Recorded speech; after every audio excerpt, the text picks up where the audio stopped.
Hi everyone, I'm Andy, and this is going to be my first ASMR video. I'm going to be reading Harry Potter and the Sorcerer's Stone. Sorry for covering my mouth there. I'm going to try to do soft-spoken page turns and tapping with this video. So hopefully you'll enjoy.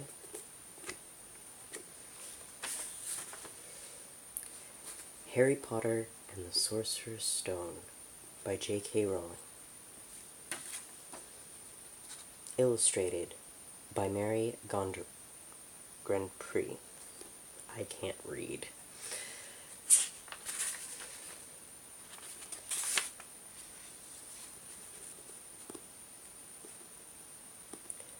The Boy Who Lived.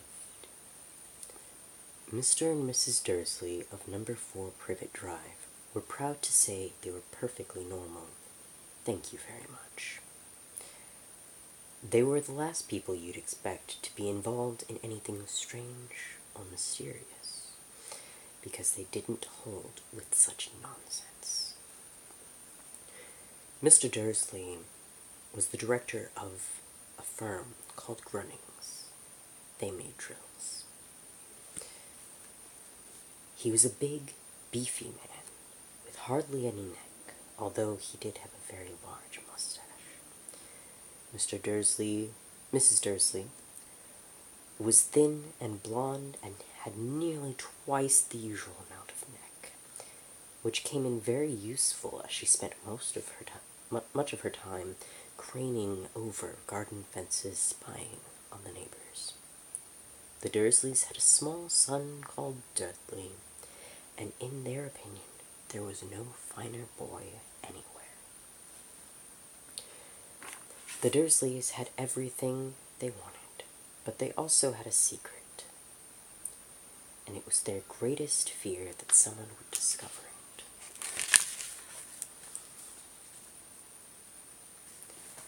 They didn't think that they could bear if anyone found out about the Potters.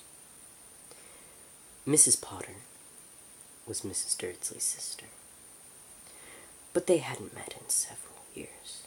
In fact, Mrs. Dursley pretended she didn't have a sister, because her sister and her good-for-nothing husband were as un-Dursleyish as it was possible to be.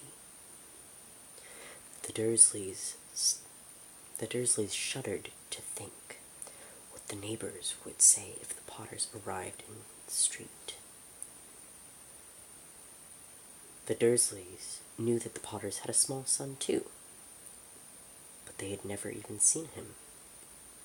The boy was another good reason for keeping the Potters away. They didn't want Dudley mixing with a child like that.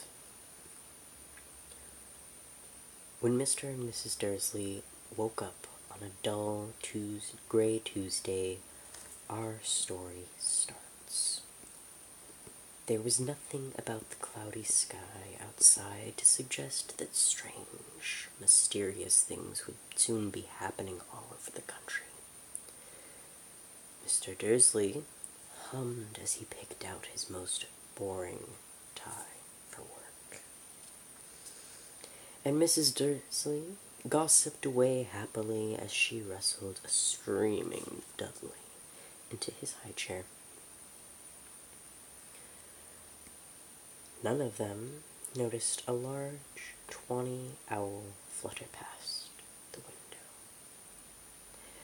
At 8:30, Mr. Dursley picked up his briefcase, pecked Mrs. Dursley on the cheek, and tried to kiss Dudley goodbye, but missed, because Dudley was now having a tantrum and throwing his cereal at the walls. "Little tyke," chortled Mr. Dursley as he left the house. He got into his car and backed out of number 4's driveway. It was on the corner of the street that he noticed the first sign of something peculiar. reading a map. For a second, Mr. Dursley didn't realize what he had seen. And then he jerked his head around to look again.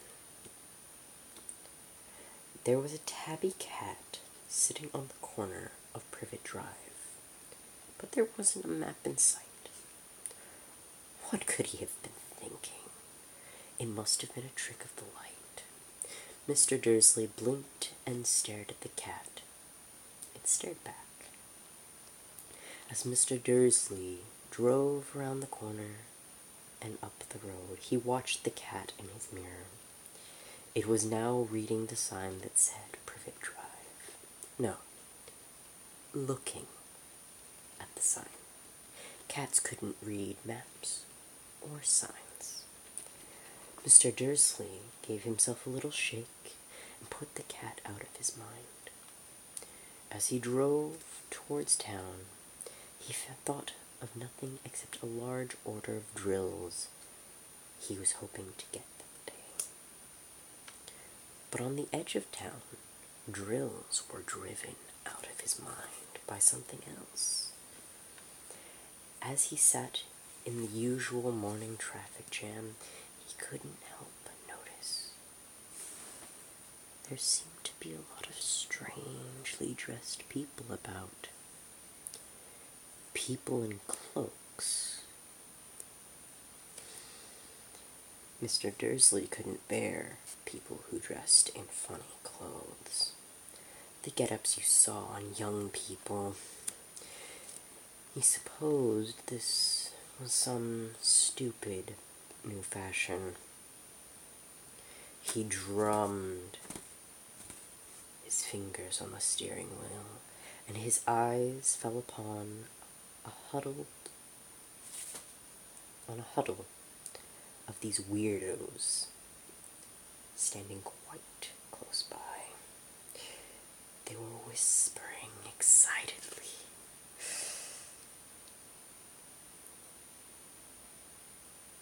Mr. Dursley was enraged to see that a couple of them weren't young at all. Why, that man had to be older than he was, and wearing an emerald green cloak. The nerve of him! But it struck Mr. Dursley that it was probably some silly stunt. These people were obviously collecting for something. Yes, that would be it. The traffic moved on, and a few minutes later, Mr. Dursley arrived at Grunning's parking lot, his mind back on drills. Mr. Dursley always sat with his back to the window in his office on the 9th floor. If he hadn't, he might have found it harder to concentrate on drills that morning.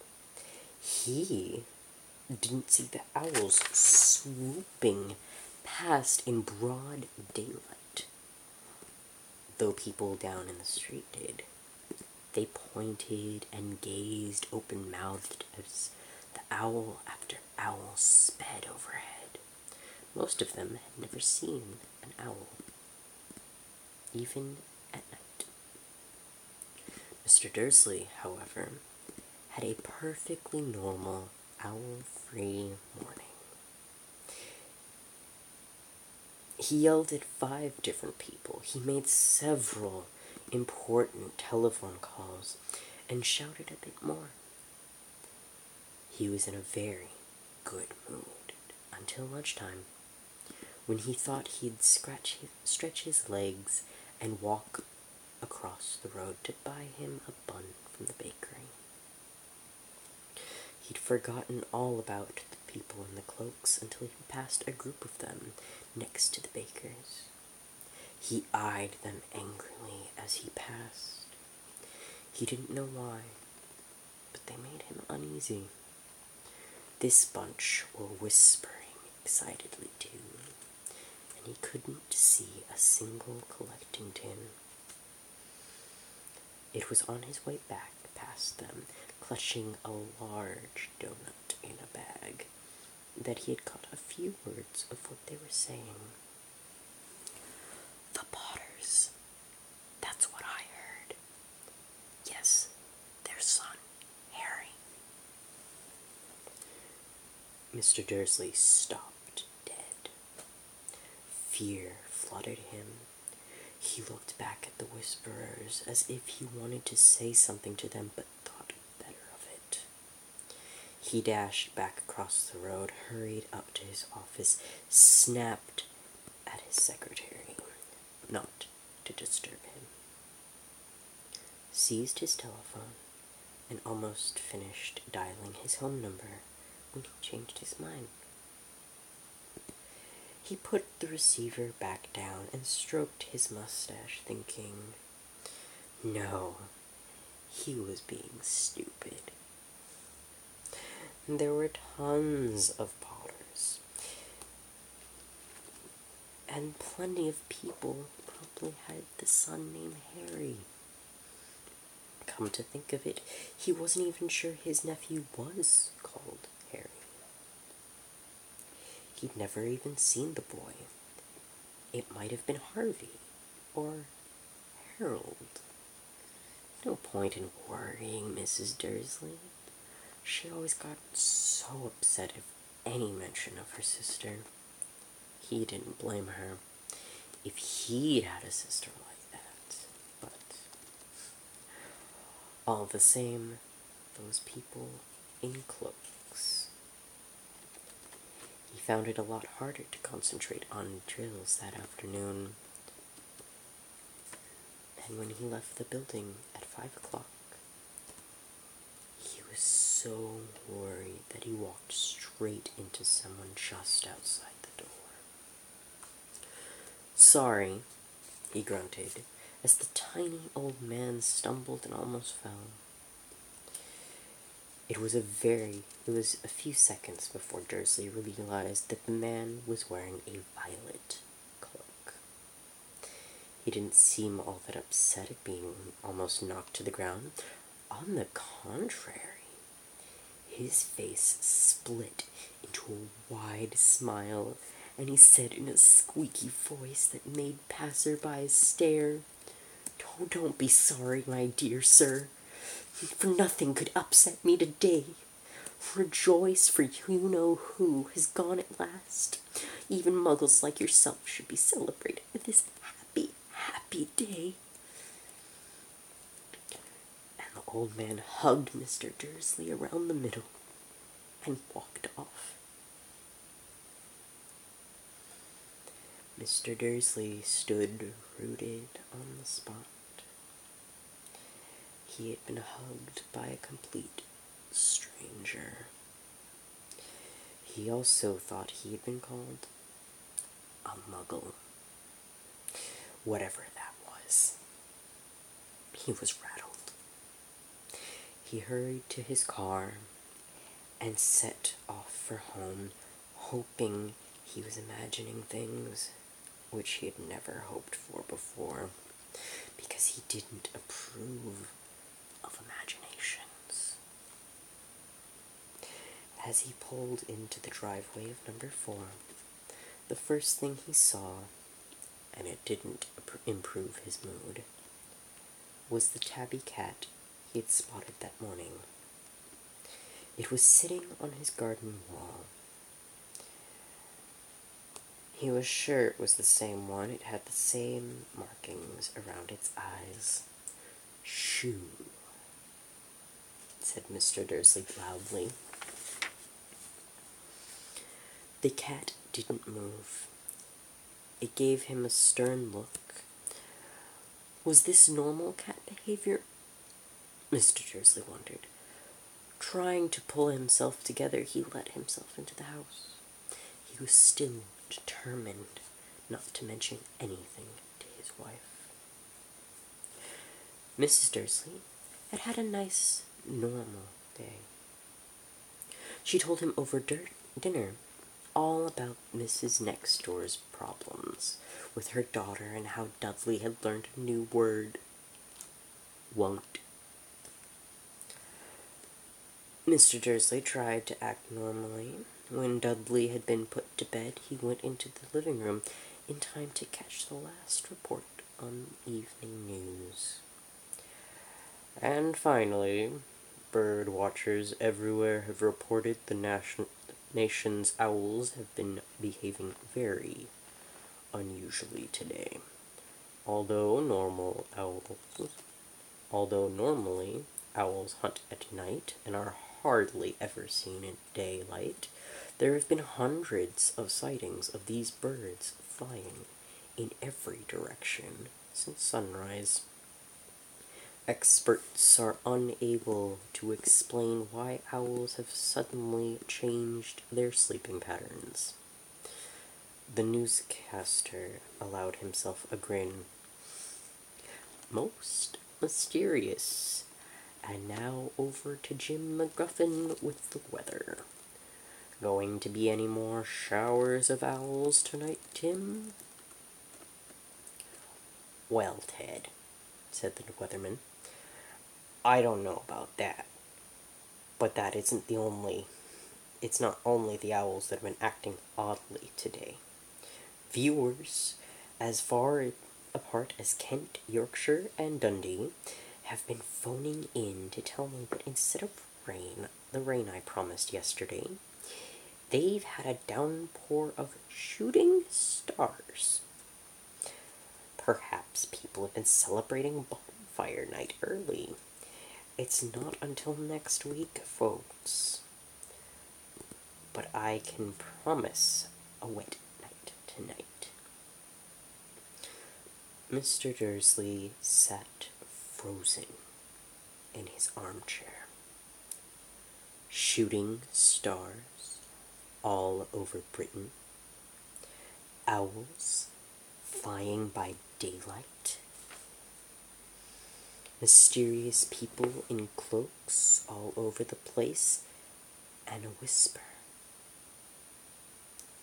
A whisper about the Potters. Mrs. Dursley came into the living room carrying 2 cups of tea. It was no good. He'd have to say something to her. He cleared his throat nervously.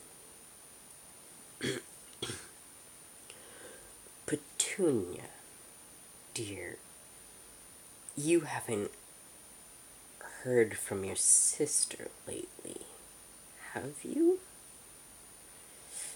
As he expected, Mrs. Dursley looked shocked and angry. After all, they normally pretended she didn't have a sister. No, she said sharply. Why? Funny stuff on the news, Mr. Dursley mumbled. Owls. Shooting stars. And there were a lot of funny-looking people in town today. So, she snapped. Well, I just thought, maybe it had something to do with, her crowd. Mrs. Dursley sipped her tea through pursed lips. Mr. Dursley wondered whether he dared tell her he heard the name Potter. He decided he didn't dare. Instead, he said as casually as he could, their son, he's about Dudley's age now, wouldn't he? I suppose so, Mrs. Dursley stiffly said. What's his name again? Howard, isn't it? Harry. Nasty, common name, if you ask me. Oh. Yes, Mr. Dursley said, his heart sinking horribly. Yes, I quite agree. He didn't say another word on the subject as they went upstairs to bed. While Mrs. Dursley was in the bathroom, Mr. Dursley crept to the bedroom window and peered into the front garden. The cat was still there, staring down Privet Drive as though it were waiting for something. Was he imagining things? Could all of this have anything to do with the Potters? If it did, if it got out that they were related to a pair of, well, he didn't think he could bear it. The Dursleys got into bed. Mrs. Dursley fell quickly asleep, but Mr. Dursley lay awake, turning it all over in his head. His last comforting thought before he fell asleep was that even if the Potters were involved, there was no reason for them to come anywhere near him and Mrs. Dursley. The Potters knew very well that he and Petunia, what they thought of them, and their kind. He couldn't see how he and Petunia could get mixed up in anything that might be going on. He yawned and turned over. It couldn't affect them. How very wrong he was. I'm gonna stop there. Thank you for watching my reading of the first Harry Potter book. I've had this copy since I was in 2nd grade, so, oh god, that was 98? 97? I think 98. Wait, yeah, 98. So, yup. Thanks for watching. Bye.